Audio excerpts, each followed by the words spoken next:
خدا والے۔ بسم اللہ الرحمن الرحیم۔ اللہم صلی علی سیدنا مولانا محمد وعلی آلہ وصحبہ وبارک وسلم۔ کچھ اشعار آپ کی خدمت میں نظر کرتا ہوں۔ پروگرام رسم شبیری کی چھٹی نشست ہے۔ آپ کا خیر مقدم اور آپ کا میزبان سید سلمان گل حاضر خدمت ہے۔ نگاہ مصطفی ہو تو نعت ہوتی ہے، نگاہ مصطفی ہو تو نعت ہوتی ہے، عطائے پنج تنی ہو تو نعت ہوتی ہے، لب فرات سے آتی ہو العطش کی صدا، لب فرات سے آتی ہو العطش کی صدا، بلا کی تشنہ لبی ہو تو نعت ہوتی ہے، بلا کی تشنہ لبی ہو تو نعت ہوتی ہے، خود اپنے خون سے کر کے وضو سر مقتل، کبھی جو نعت پڑھی ہو تو نعت ہوتی ہے، اور زمین کرب و بلا سے یہ آ رہی ہے صدا، زمین کرب و بلا سے یہ آ رہی ہے صدا، حسین ابن علی ہو تو نعت ہوتی ہے، حسین ابن علی ہو تو نعت ہوتی ہے، نگاہ مصطفی ہو تو نعت ہوتی ہے، عطائے پنج تنی ہو تو نعت ہوتی ہے، لب فرات سے آتی ہو العطش کی صدا، بلا کی تشنہ لبی ہو تو نعت ہوتی ہے۔ معزز ناظرین کرام، پروگرام رسم شبیری میں آپ کا میزبان حاضر خدمت ہے، اور آج ہم صاحبان عظیمت کی بات کریں گے۔ یہ جو صاحبان عظیمت ہوتے ہیں، جنہیں اللہ کی طرف سے عظمتوں کے تاج پہنائے جاتے ہیں، جنہوں نے جیتے جی بھی اللہ کی رضا کو اپنا مقصود اور اپنا مرکز محور وتیرہ بنایا ہوا ہوتا ہے، ہر قدم پہ رب کی رضا، رب کی تائید جن کے ساتھ ہوتی ہے، اور جو وقت آخر بھی رب کی رضا کے ہی طلبگار ہوتے ہیں۔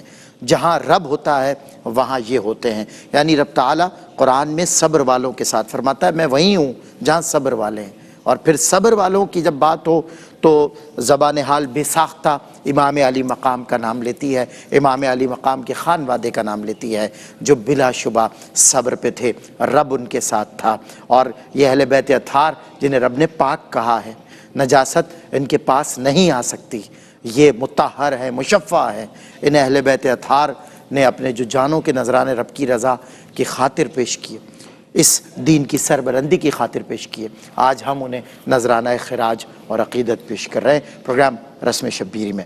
بلکہ پاکستان کے اکابر مستند اور ہر دل عزیز عالم دین جناب مفتی محمد اسماعیل نورانی صاحب تشریف فرما ہوئے ہیں، اور آپ کے ساتھ فاضل نوجوان علامہ سعد خان صاحب تشریف فرما ہوئے ہیں۔ میں آپ دونوں حضرات کا خیر مقدم کرتا ہوں، اور پروگرام میں ایک نوجوان خوش گلو خوش اعلان سناخواں، میری پسندیدہ ترین چند ایک آوازوں میں سے ایک آواز جناب دانیال شیخ کی ہے، اور میں ببانگ دوحل اس کا ہمیشہ اظہار بھی کیا کرتا ہوں۔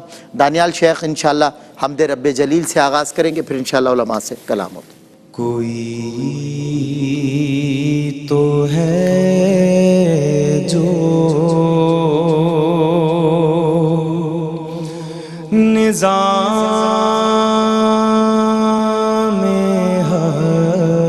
ہستی چلا رہا ہے، وہی خدا ہے، وہی تو ہے جو نظام ہستی چلا رہا ہے، وہی خدا ہے، دکھائی بھی جو نہ دے نظر بھی جو آ رہا ہے، وہی خدا ہے، وہی خدا ہے، وہی خدا ہے، وہی خدا ہے۔ واہ سبحان۔